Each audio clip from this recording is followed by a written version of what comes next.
Most people miss this one sentence in Judges that if you get it, the whole thing suddenly makes sense.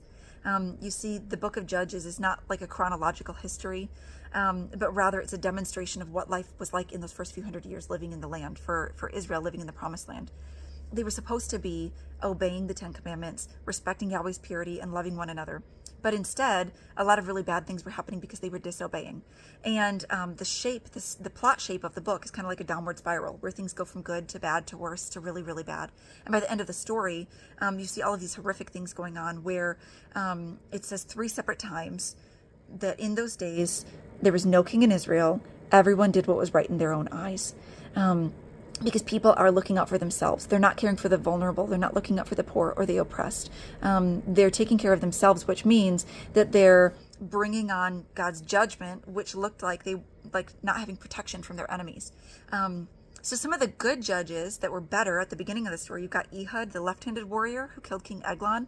Remember, Eglon was so gluttonous and fat that Ehud's dagger just got enveloped in his rolls of fat when he killed him. But Ehud saved them from the Moabites.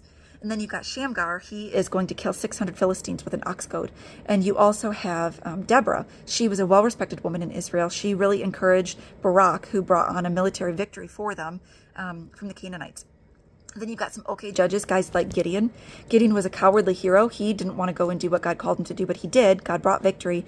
But by the end of the story, Gideon has returned back to idol worship. You've got a bad judge, a guy named Jephthah, who God brings them this military victory. But by the end of the story, Jephthah demonstrates just how steeped he is in Canaanite culture, in their superstitions and their weird religious things they did, that he vows to sacrifice his own daughter.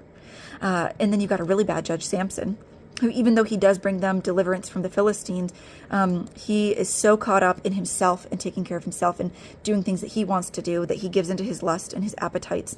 And eventually his own life is ended as a result of the things that he does.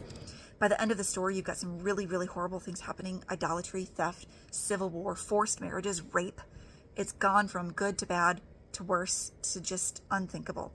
That's what's happening in the nation of Israel when they don't obey the covenant, when they don't obey the 10 Commandments that says you need to respect God's purity and you need to love one another. So by the end of the book, it says, in those days, everyone did what was right in his own eyes. There was no king in Israel. And they needed a king. They needed somebody who could lead them spiritually into worship of Yahweh, into covenant obedience. And eventually God is going to raise up the first classic prophet, Samuel, who's going to appoint the nation's first king. But in order to know why they needed a king, you've got to see why things were so bad in the first place. Everyone did what was right in his own eyes. There was no king. Israel needed a king. They needed a change. They needed to go back to worshiping God in the covenant.